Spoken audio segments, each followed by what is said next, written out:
الحمد للہ رب العالمین والصلاة والسلام علی رسولہ محمد وآلہ وصحبہ اجمعین اشہد ان لا الہ الا اللہ وحدہ لا شریک لہ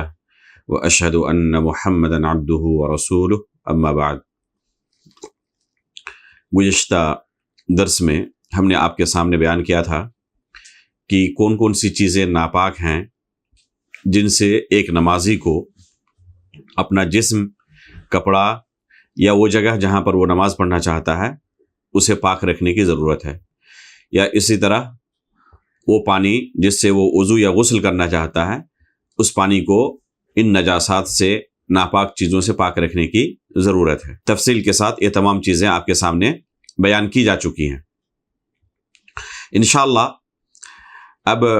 آگے ہم آپ کے سامنے بیان کریں گے کہ بہت ساری ایسی چیزیں جن کے متعلق عام لوگوں کو غلط فہمی ہوتی ہے کہ یہ بھی ناپاک ہیں، لیکن شریعت کے نقطہ نظر سے، شرعی دلائل کے حساب سے ان کے ناپاک ہونے کا کوئی ثبوت ہمیں نہیں ملتا۔ ایک عام اصول یہ ذہن میں بیٹھا لیں کہ کسی چیز کے پاک یا ناپاک ہونے کا فیصلہ ہم اپنی عقل سے نہیں کر سکتے۔ اگر کسی چیز کو ہم ناپاک کہہ رہے ہیں تو ہمارے پاس اس کے ناپاک ہونے کی دلیل ہونی چاہیے۔ جب تک ہمارے پاس اس کے ناپاک ہونے کی دلیل نہیں ہوگی تو اصل ہے کہ اللہ رب العالمین نے اسے پاک کیا ہے۔ یہ اصل ہے، کسی بھی چیز کو جاننے کا ہمارا یہی نقطہ نظر ہونا چاہیے کہ اصل ہے کہ وہ چیز پاک ہے۔ جب تک اس کے ناپاک ہونے کی ہمارے پاس دلیل نہیں ہے تب تک وہ چیز پاک ہے۔ اگر ناپاک ہونے کی دلیل موجود ہے یا سلف کا اس بارے میں اجماع ہے تو پھر ہم اسے پاک نہیں مان سکتے، اسے ناپاک ہی مانیں گے۔ لیکن بلا دلیل کسی چیز کو عقل اور قیاس سے صرف ناپاک مان لیں تو یہ درست رویہ نہیں ہے۔ اب ہم آپ کے سامنے بعض ایسی چیزوں کا تذکرہ کریں گے جن کے بارے میں عموماً لوگوں کے یہاں غلط فہمی پائی جاتی ہے اور ان چیزوں کو وہ ناپاک سمجھتے ہیں، لیکن ان کے ناپاک ہونے کی شریعت سے ہمیں چونکہ کوئی دلیل نہیں ملتی، اس لیے ہم تسلیم نہیں کر پاتے کہ یہ ناپاک ہیں۔ پہلی چیز ان میں سے منی ہے۔ ودی اور مذی کے بارے میں گزشتہ درس میں آپ کے سامنے بیان کیا گیا تھا کہ یہ دونوں چیزیں ناپاک ہیں کیونکہ ان کے ناپاک ہونے کی دلیل ہمیں شریعت سے ملتی ہے۔ مذی کے ناپاک ہونے کی دلیل حدیث رسول سے موجود ہے اور ودی کے ناپاک ہونے کی دلیل عبداللہ بن عباس رضی اللہ تعالیٰ عنہ کے اثر میں موجود ہے، لیکن منی کے ناپاک ہونے کی ہمیں کوئی دلیل نہیں ملتی، اور جب تک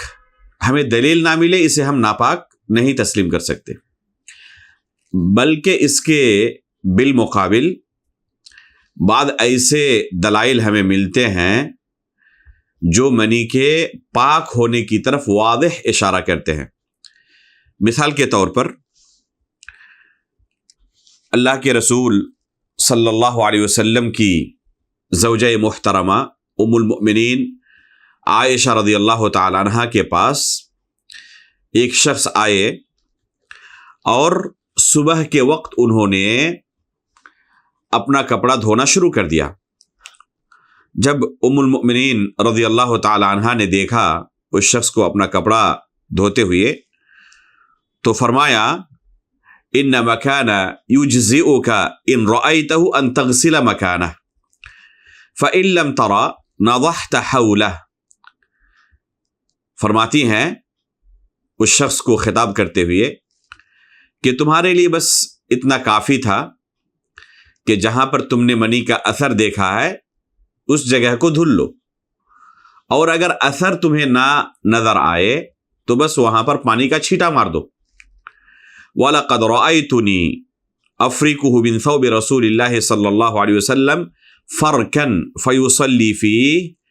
اور خود اپنا حال بیان کرتے ہوئے ام المؤمنین عائشہ رضی اللہ تعالیٰ عنہ فرماتی ہیں کہ میں اللہ کے رسول صلی اللہ علیہ وسلم کے کپڑے سے منی کو کھرچ دیتی تھی اور اللہ کے رسول صلی اللہ علیہ وسلم اسی کپڑے میں نماز پڑھتے تھے۔ تو اگر منی ناپاک ہوتا تو صرف اسے کھرچ دینا کافی نہیں ہوتا، کیونکہ کھرچنے کے بعد بھی وہ پورا کپڑے پر ہی باقی رہتا ہے، وہ کپڑے سے الگ نہیں ہوتا، جدا نہیں ہوتا۔ تو اگر یہ منی ناپاک ہوتا تو پھر اسے کھرچ دینا کافی نہیں ہوتا۔ شیخ الاسلام علامہ ابن تیمیہ رحمہ اللہ مجموع الفتاویٰ میں اس تعلق سے بہت صاف لفظوں میں فرماتے ہیں کہ کسی بھی صحابی سے یہ منقول نہیں ہے، یہ مروی نہیں ہے کہ اللہ کے رسول صلی اللہ علیہ وسلم نے کسی کو منی کو دھلنے کا حکم دیا ہو کہ اپنے کپڑوں سے، جسم سے منی کو دھل لیں۔ لہذا اس سے یقینی طور پر ہمیں یہ معلوم ہو جاتا ہے کہ یہ صحابہ کرام پر واجب نہیں تھا۔ اگر یہ واجب ہوتا تو اللہ کے رسول اس چیز سے خاموش نہیں رہ سکتے تھے، اس لیے کہ منی کا کپڑوں میں یا جسم سے لگنا یہ بالکل عام بات ہے، جس سے کوئی بھی شخص محفوظ نہیں ہے، ہر شخص کو اس چیز کی ضرورت پڑتی ہے۔ تو اللہ کے رسول کا اس بارے میں کوئی حکم نہ دینا اس بات کی واضح دلیل ہے کہ یہ چیز پاک ہے، ناپاک نہیں ہے۔ دوسری چیز جسے بہت سارے لوگ ناپاک سمجھتے ہیں، حالانکہ ناپاک ہونے کی ہمیں کوئی واضح دلیل نہیں ملتی، وہ ہے شراب۔ یقیناً شراب حرام ہے، حرام ہونے کے بارے میں کوئی اختلاف نہیں، بالاجماع شراب حرام ہے۔ اگر کوئی شراب کو حلال سمجھے تو اس وجہ سے وہ کافر تک ہو سکتا ہے، اس کے حرام ہونے میں کوئی شبہ نہیں۔ لیکن کیا یہ ناپاک بھی ہے؟ تو اس کے ناپاک ہونے کی ہمیں کوئی دلیل نہیں ملتی۔ ضروری نہیں ہے کہ جو چیز حرام ہو وہ چیز ناپاک بھی ہو، دونوں الگ الگ چیزیں ہیں۔ جو لوگ شراب کو ناپاک سمجھتے ہیں وہ اس کے لیے بعض دلیلیں پیش کرتے ہیں۔ مثال کے طور پر قرآن کریم کی آیت انما الخمر والمیسر والانصاب والازلام رجس من عمل الشیطان فاجتنبوه، تو اللہ رب العالمین نے خمر کو، انصاب کو، ازلام کو، ان تمام چیزوں کو رجس من عمل الشیطان کہا کہ شراب ہے، اسی طرح جوا ہے، پانسے کے تیر ہیں، یہ سب کے سب ناپاک چیزیں ہیں اور یہ شیطانی عمل ہے۔ تو اس سے بعض لوگوں نے دلیل پکڑا کہ شراب ناپاک ہے، حالانکہ اس آیت میں شراب کے ناپاک ہونے کی کوئی دلیل موجود نہیں۔ یہ جو رجس کہا گیا ہے تو یہ نجاست حکمیہ ہے، یہ نجاست حسیہ نہیں۔ نجاست حکمی اور نجاست حسی کسے کہتے ہیں؟ نجاست حکمی کہتے ہیں کہ شریعت نے حکماً صرف انہیں نجس کہا ہے۔ مثال کے طور پر اگر کوئی شخص بتوں کی عبادت کرے تو بتوں کو ناپاک کہا گیا ہے، لیکن اگر کوئی شخص کسی بت کو ٹچ کر دے یا اس کے کپڑے سے ٹچ ہو جائے تو اس سے اس کا جسم یا کپڑا ناپاک ہو جائے، ایسی کوئی بات نہیں ہے، کوئی بھی شخص اسے ناپاک نہیں کہتا۔ تو اس کی جو ناپاکی ہے وہ حکم کے اعتبار سے ناپاکی ہے،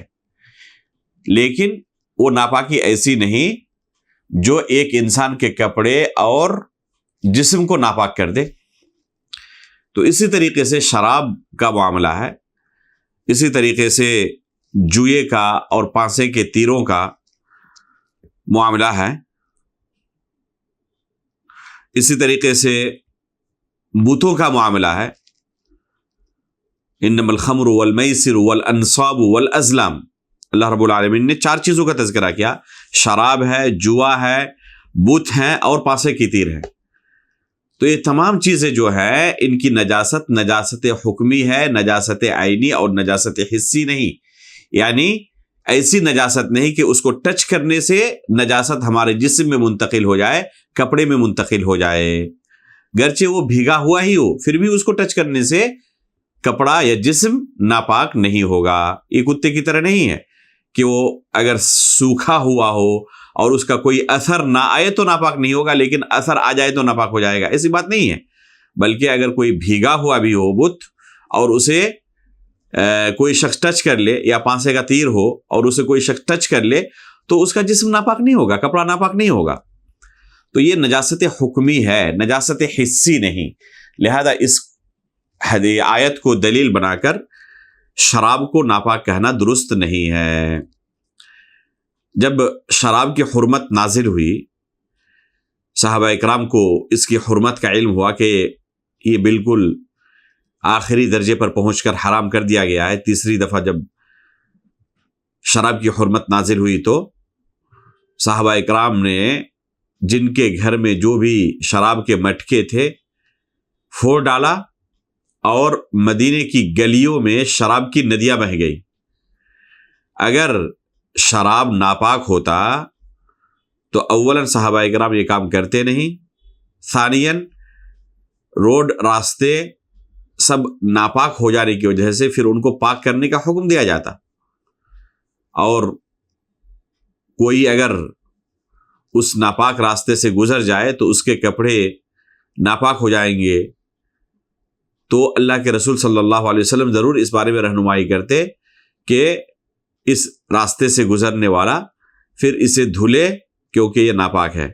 لیکن ایسی کوئی ہدایت شریعت کی طرف سے ہمارے پاس موجود نہیں ہے، کوئی ہدایت نہیں آئی جو اس بات کی واضح دلیل ہے کہ شراب ناپاک نہیں ہے. اس کا پینا بس حرام ہے، لیکن اگر جسم میں لگ جائے، کپڑے میں لگ جائے تو اس سے جسم یا کپڑا ناپاک نہیں ہوتا. تیسری چیز جسے بہت سارے لوگ ناپاک سمجھتے ہیں لیکن حقیقت میں ناپاک ہونے کی ہمارے پاس کوئی دلیل نہیں ہے، وہ ہے مأکول اللحم، جانوروں کا پیشاب و پاخانہ. مأکول اللحم مطلب ایسے جانور جن کا گوشت کھانا حلال ہے، جیسے کہ بکری ہے، گائے ہے، اونٹ ہے، گھوڑا ہے، اسی طرح مرغی ہے، پرندے ہیں جو پنجے سے شکار نہیں کرتے. تو یہ جانور اور پرندے جو حلال ہیں تو ان کا پیشاب و پاخانہ پاک ہے. وجہ وہی ہے جو ہم نے شروع میں بیان کی کہ جب تک کسی چیز کے ناپاک ہونے کی ہمارے پاس دلیل موجود نہ ہو تو صرف اپنے عقل و قیاس سے اسے ہم ناپاک نہیں قرار دے سکتے، بلکہ اس کے ناپاک ہونے کی ہمارے پاس دلیل ہونی چاہیے. اور مأکول اللحم، جانوروں کے پیشاب و پاخانے کے ناپاک ہونے کی ہمارے پاس کوئی دلیل نہیں ہے، بلکہ اس کے بالمقابل اس کے پاک ہونے کی دلیل ہمارے پاس موجود ہے. صحیح بخاری کے اندر عقل و عرینا کا جو قصہ موجود ہے، وہ قصہ اس بات کی دلیل ہے کہ مأکول اللحم، جانوروں کا پیشاب و پاخانہ پاک ہے. وہ اس طریقے سے صحیح بخاری کے اندر عقل و عرینا والوں کا قصہ موجود ہے کہ یہ لوگ آئے، اللہ کے رسول کے پاس آ کر مدینے میں اسلام کا اظہار کیا اور کچھ دنوں کے بعد بیمار پڑنے کی شکایت کی. اللہ کے رسول نے انہیں حکم دیا کہ وہ زکوٰۃ کے جو اونٹ ہیں مدینے سے باہر، وہاں پر جائیں اور ان کا پیشاب پئیں. اس طریقے سے شفایاب ہو جائیں گے، صحت مل جائے گی. یہ لوگ گئے اللہ کے رسول کی ہدایت کے مطابق، جا کر انہوں نے اس کا اونٹوں کا پیشاب پیا اور سب کے سب صحت مند اور تندرست ہو گئے. انہیں اللہ کے رسول کا شکریہ ادا کرنا چاہیے تھا کہ بیماری کے بعد پھر اللہ کے رسول کی ہدایت کی بنا پر انہیں صحت اور تندرستی ملی، شفا ملی، لیکن اس احسان کا بدلہ بہت ہی برا انہوں نے دیا. اور اللہ کے رسول کا جو چرواہا تھا وہاں پر، یسار النوبی نام کا، اسے قتل کر ڈالا اور اللہ کے رسول کے اونٹوں کو یہ بھگا کر لے جانے لگے. اس چرواہے کو، یسار النوبی رضی اللہ تعالیٰ عنہ کو، ان لوگوں نے صرف قتل ہی نہیں کیا بلکہ مثلا کر ڈالا. اللہ کے رسول صلی اللہ علیہ وسلم کو جب خبر ہوئی، ان کے پیچھے صحابہ اکرام کو دوڑایا اور جا کر یہ صحابہ اکرام انہیں پکڑ کر مدینہ لائے اور پھر قصاصاً اللہ کے رسول نے انہیں اسی طریقے سے قتل کیا جس طریقے سے انہوں نے اللہ کے رسول کے چرواہے کو قتل کیا تھا۔ یہاں پر محل شاہد ہے کہ اللہ کے رسول نے انہیں اونٹوں کا پیشاب پینے کا حکم دیا۔ کوئی کہہ سکتا ہے کہ بطور علاج اگر ضرورت پڑے تو کسی حرام چیز سے بھی اور کسی ناپاک چیز سے بھی علاج کیا جا سکتا ہے، تو ہم کہیں گے کہ ہاں، بطور علاج آپ کی بات ہم اگر تسلیم بھی کر لیں کہ بطور علاج اس کا استعمال درست تھا، لیکن وہ چیز ناپاک اگر آپ کہتے ہیں تو اللہ کے رسول ضرور انہیں رہنمائی کرتے کہ جس گلاس میں، کٹوری میں تم پیشاب پکڑو گے وہ ناپاک ہو جائے گا اور اسے دھلنا ضروری ہے۔ تمہارے ہاتھ میں بھی پیشاب لگ سکتے ہیں اور منہ میں تو ضرور لگیں گے، اس لیے کہ جب وہ پیشاب پئیں گے تو منہ میں پیشاب کا لگنا یقینی ہے۔ اللہ کے رسول نے کوئی ایسی ہدایت نہیں دی، کوئی ایسی رہنمائی نہیں کی کہ برتن کو یا ہاتھ اور منہ کو اس کے بعد دھلنا ضروری ہے۔ اور ایک عام اصول ہے شریعت کا، تأخیر البیان عن وقت الحاجۃ لا یجوز، کہ جب ضرورت ہو اس وقت حکم نہ دیا جائے تو یہ جائز نہیں ہے۔ یہاں پر ضرورت تھی ان لوگوں کو، اکل اورینا والوں کو، اللہ کے رسول کیا کریں، خبر کریں کہ اس پیشاب کے پینے کے نتیجے میں تمہارا منہ، ہاتھ اور برتن ناپاک ہو سکتا ہے، اس لیے تم ان کے استعمال کے بعد کیا کر لینا، اپنا منہ اور ہاتھ اور برتن وغیرہ دھل لینا۔ تو یہ حکم نہ دینا اس بات کی دلیل ہے کہ یہ پاک ہے، ناپاک نہیں ہے۔ اور ہمارے پاس کوئی دوسری ایسی دلیل بھی نہیں ہے جس سے ہم ثابت کر سکے کہ مأکول اللحم جانوروں کا پیشاب و پاخانہ ناپاک ہے۔ اس لیے براءت اصلیہ کے طور پر ہم اسے پاک سمجھیں گے، اور پاک سمجھنے کا نتیجہ یہ ہوگا کہ اگر کبھی کسی مأکول اللحم جانور کا پیشاب کا چھینٹا ہمارے کپڑوں پر گر جائے تو ہم اس کپڑے کو پاک سمجھیں، ناپاک نہ سمجھیں۔ اس کپڑے پر نماز پڑھنے میں ہمیں کوئی تأمل نہیں ہونا چاہیے۔ اسی طریقے سے پانی میں اگر یہ مأکول اللحم جانوروں کا پیشاب یا پاخانہ مل جائے اور رنگ بو مزہ بدل بھی جائے، تب بھی چونکہ ایک پاک چیز کے ملنے کی وجہ سے رنگ بو یا مزہ بدلا ہے، تو اسے ناپاک نہیں کہا جائے گا، اس پانی کو ناپاک نہیں کہا جائے گا، وہ پانی پاک ہی رہے گا اور اس سے وضو اور غسل درست ہے۔ تو شریعت کو ہمیں کتاب و سنت کی روشنی سے سمجھنے کی ضرورت ہے۔ ہم اپنے عقل و قیاس سے کسی چیز کے بارے میں فیصلہ نہیں سنا سکتے کہ یہ چیز پاک ہے اور یہ چیز پاک نہیں ہے۔ اسی طریقے سے چوتھے نمبر پر ہم ذکر کریں گے جسم سے بہنے والے خون کے بارے میں، یا جانوروں کو ذبح کرتے وقت جو ان کے جسم سے خون نکلتا ہے اس خون کے بارے میں۔ بہت سارے لوگ اسے ناپاک سمجھتے ہیں، جیسے بعض لوگ سوال کرتے ہیں کہ جسم میں اگر پھوڑا پھنسی ہو اور وہاں سے پیپ نکل جائے یا خون نکل جائے تو کیا اس وجہ سے اسے دھلنا ضروری ہے؟ کپڑے میں لگ جائے تو کیا کپڑا ناپاک ہو جائے گا؟ تو ان چیزوں کی وجہ سے کپڑا ناپاک نہیں ہوتا، یہ ناپاک چیز نہیں ہے، یہ اصل پاک ہے۔ اس کے ناپاک ہونے کی ہمارے پاس کوئی دلیل نہیں ہے، لہذا صرف حیض اور نفاس کے خون کو ہم ناپاک سمجھتے ہیں دلیل کی وجہ سے، اور اس بارے میں ہم بیان کر چکے ہیں کہ حیض کا اور نفاس کا خون ناپاک ہے اور اس کی کیا دلیل ہے۔ فاطمہ بنت ابی حبیش رضی اللہ تعالی عنہ کی حدیث اس بارے میں واضح دلیل ہے کہ حیض کا خون ناپاک ہے۔ تو صرف وہی خون ناپاک ہے، اس کے علاوہ کوئی بھی دوسرا خون چاہے انسان کے جسم سے نکلے یا کسی جانور کے جسم سے ذبح کرتے وقت نکلے تو یہ خون پاک ہے، یہ خون ناپاک نہیں ہے۔ اس وجہ سے نہ وضو ٹوٹتا ہے اور نہ اس وجہ سے جسم اور کپڑے ناپاک ہوتے ہیں۔ ایک صحابی کو غزوہ ذات الرقاع کے موقع پر مشرکوں نے 3 تیر مارے اور نماز کی حالت میں تھے، انہوں نے نماز جاری رکھی۔ حدیث کے اندر آتا ہے وَجُرْحُ يَثْعُبُ دَمًا، کہ ان کے زخم سے خون کے فوارے پھوٹ رہے تھے، یعنی بہت تیزی کے ساتھ خون نکل رہا تھا،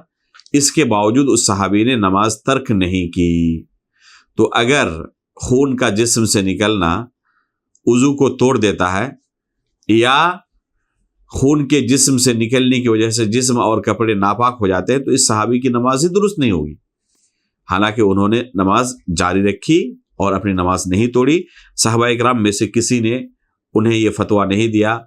کہ آپ کا جسم، آپ کا کپڑا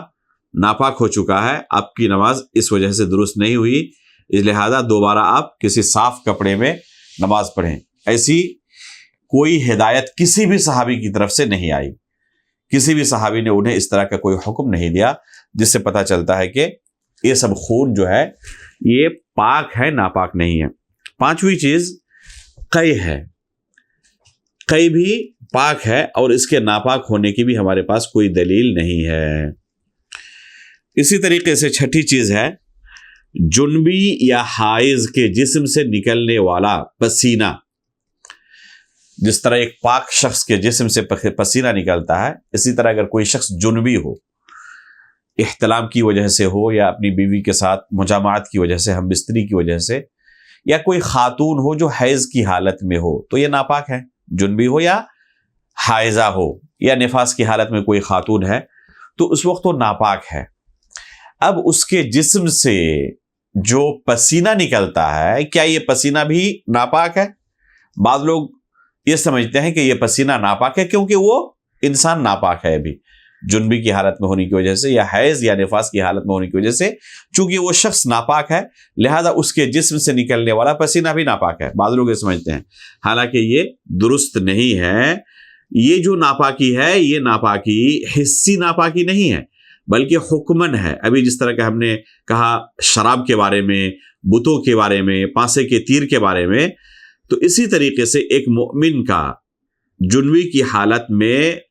جسم حکمن تو ناپاک ہوتا ہے لیکن حسی طور پر ناپاک نہیں ہوتا۔ یعنی اگر کسی سے وہ مصافحہ کرے اور اس کے جسم کا عرق اور پسینہ دوسرے کو لگ جائے تو ایسا نہیں کہ وہ دوسرا شخص ناپاک ہو جائے گا، یا یہی شخص اگر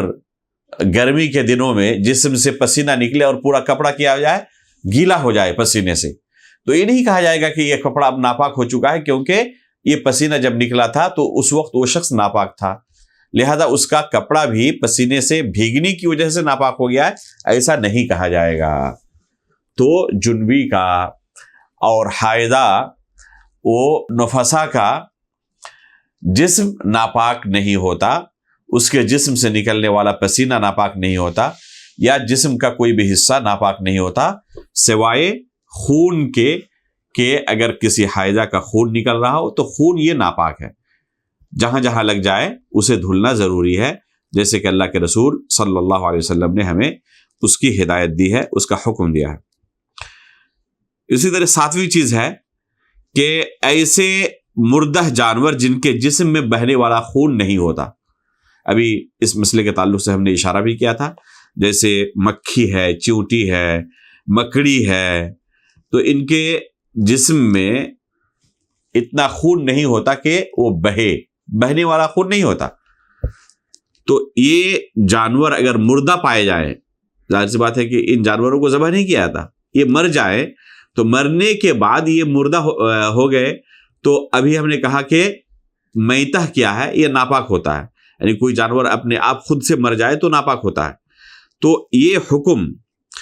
ایسے جانوروں کے لیے نہیں ہے جن کے جسم میں بہنے والا خون نہیں ہوتا، جیسے کہ مکڑی ہے، مکھی ہے،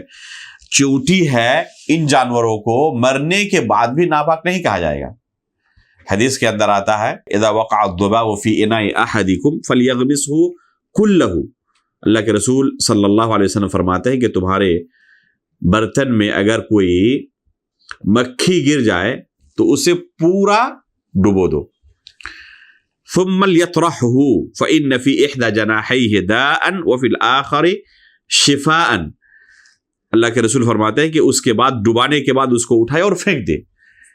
اس سے کیا ہوگا، اس کے ایک بازو میں بیماری ہوتی ہے اور دوسرے بازو میں شفا ہوتی ہے۔ جب وہ پورا کا پورا ڈبو دے گا پانی کے اندر یا کسی دوسری چیز کے اندر جو برتن میں ہے، تو اس سے بیماری کے ساتھ ساتھ شفا بھی آ جائے گی اور یہ بیلنس برابر ہو جائے گا اور اس انسان کو کوئی نقصان نہیں پہنچائے گا،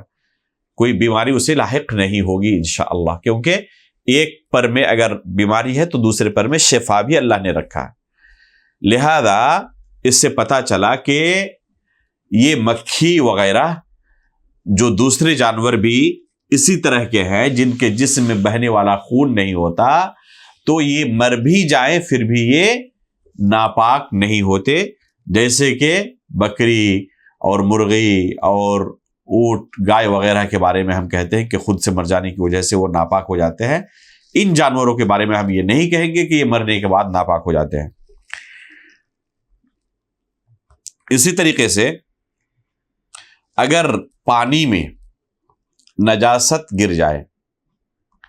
نجاست کی بہت ساری قسمیں ہم نے بیان کی، بہت ساری چیزیں نجس ہیں، تو کوئی بھی نجاست اگر پانی میں گر جائے اور پانی اتنا زیادہ ہو کہ اس نجاست کے گرنے کی وجہ سے پانی کے اوصاف میں سے کوئی تبدیلی واقع نہ ہو، پانی کے اوصاف میں سے کوئی بھی وصف نہ بدلے، نہ رنگ بدلا ہے، نہ بو بدلا ہے، نہ مزہ بدلا ہے، تینوں میں سے کوئی چیز نہیں بدلی ہے، تو ایسی صورت میں اس پانی کا حکم کیا ہے؟ پاک ہے، وہ پانی ناپاک نہیں ہے۔ اور اس کی دلیل بئر بضاع والی حدیث ہے، اللہ کے رسول صلی اللہ علیہ وسلم نے فرمایا اذا كان الماء قلتين لم يحمل الخبث،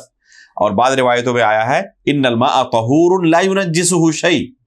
کہ پانی جب 2 قلے سے زیادہ ہو تو نجاست اس میں اثر انداز نہیں ہوتی، یعنی پانی بہت زیادہ ہو اور نجاست معمولی مقدار میں ہو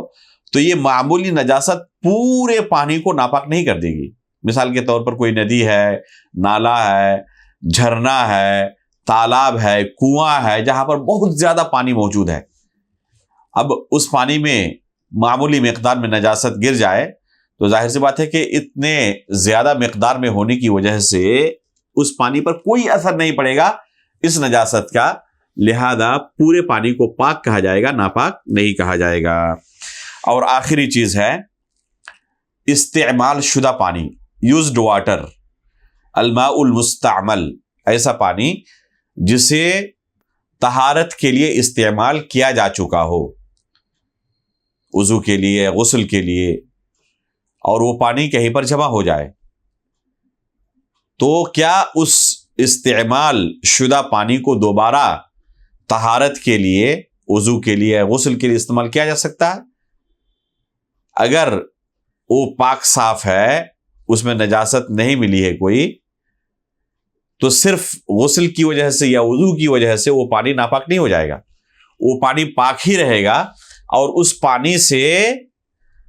اگر کوئی شخص دوبارہ وضو کرنا چاہے، غسل کرنا چاہے تو اس میں کوئی حرج بھی نہیں ہے۔ اللہ کے رسول صلی اللہ علیہ وسلم وضو کرتے اور آپ کے وضو کے پانی کو لینے کے لیے صحابہ کرام آپس میں لڑنے لگتے، آپ کے جسم سے کوئی پانی کا قطرہ زمین پر گرنے نہیں پاتا، اس سے پہلے یہ صحابہ کرام اپنے ہاتھوں میں اسے لے لیتے اور اپنے جسم پر ملنے لگتے تھے۔ اگر استعمال شدہ پانی ناپاک ہوتا تو اللہ کے رسول صلی اللہ علیہ وسلم ضرور انہیں منع کر دیتے کہ یہ پانی ناپاک ہو چکا ہے، اپنے جسموں پر تم اس پانی کو لگاؤ گے، ملو گے تو تمہارا جسم بھی ناپاک ہو جائے گا۔ اس طرح کی کوئی ہدایت اللہ کے رسول صلی اللہ علیہ وسلم نے صحابہ کرام کو نہیں دی ہے، اس لیے پتہ چلا کہ یہ چیز ناپاک نہیں ہے، اصل ہے کہ یہ چیز پاک ہے۔ اللہ رب العالمین سے ہم دعا کرتے ہیں کہ شریعت کے مسائل کو ہمیں کتاب و سنت کی روشنی میں سمجھنے کی توفیق عطا فرمائے، اور عقل و قیاس سے شریعت کے مسائل کو بیان کرنے اور اس میں تبدیلی پیدا کرنے سے اللہ رب العالمین ہمیں بچائے۔ آمین۔ وصلی اللہ علیہ نبینا محمد۔